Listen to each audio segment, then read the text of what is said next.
YS Jaganmohan రెడ్డిపై CBI కేసుల విచారణ ప్రారంభం కాలేదు ఎందుకు? తెలుగుదేశం పార్టీ పట్టుబట్టడం లేదా? కేంద్రం పట్టించుకోవడం లేదా?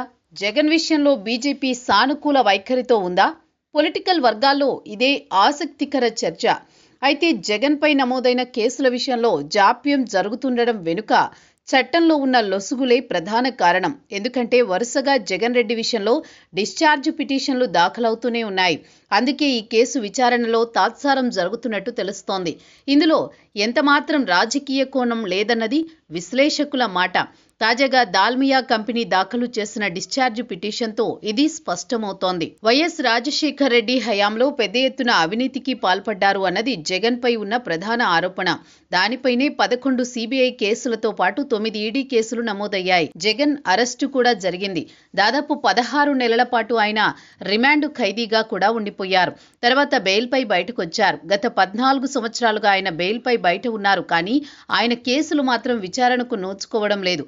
దీనికి డిశ్చార్జ్ పిటిషన్లే కారణమని తెలుస్తోంది. అప్పట్లో ఓ 70 మంది వరకు జగన్ రెడ్డి కేసుల్లో నిందితులుగా ఉన్నారు. పేరు మోసిన కంపెనీలు సైతం అప్పుడు క్విడ్ ప్రోకోలో భాగంగా జగన్ రెడ్డి కంపెనీల్లో పెట్టుబడులు పెట్టినట్లు సీబీఐ అభియోగాలు మోపింది. అయితే జగన్ రెడ్డి కేసులతో తమకు సంబంధం లేదని, తమ పేరును తొలగించాలని కోరుతూ ఎప్పటికప్పుడు పారిశ్రామికవేత్తలు కోర్టుల్లో డిశ్చార్జ్ పిటిషన్లు దాఖలు చేశారు. దాని ఫలితంగానే జగన్ కేసుల విచారణకు రాకుండా ఆగిపోతున్నారు అనేది సీబీఐ వాదన. తాజాగా దాల్మియా సిమెంట్స్ సంస్థ డిశ్చార్జ్ పిటిషన్లు దాఖలు చేసింది. తమకు ఎంతమాత్రం జగన్ కేసుతో సంబంధం లేదని కోర్టులో వాదనలు వినిపించింది. అయితే సీబీఐ సైతం గట్టి వాదనలే వినిపించింది. కానీ భారతీ సిమెంట్స్ కంటే దాల్మియా ఎక్కువ కోట్ చేసింది. అంటే రఘురామ సిమెంట్ ద్వారా ప్రయోజనాలు పొందాలనుకుంది. అయితే అప్పట్లో క్విడ్ ప్రోలో భాగంగానే దాల్మియా 95 కోట్ల రూపాయలు భారతీ సిమెంట్స్లో పెట్టుబడులు పెట్టింది. అయితే అప్పట్లో దాల్మియా సిమెంట్స్లో కొన్ని రకాల పెట్టుబడులు పెట్టడం ద్వారా అప్పటి ప్రభుత్వం నుంచి లబ్ధి పొందింది అన్నది సీబీఐ వాదన. అయితే భారతీ సిమెంట్స్ ను ఓ విదేశీ కంపెనీకి విక్రయించారు జగన్.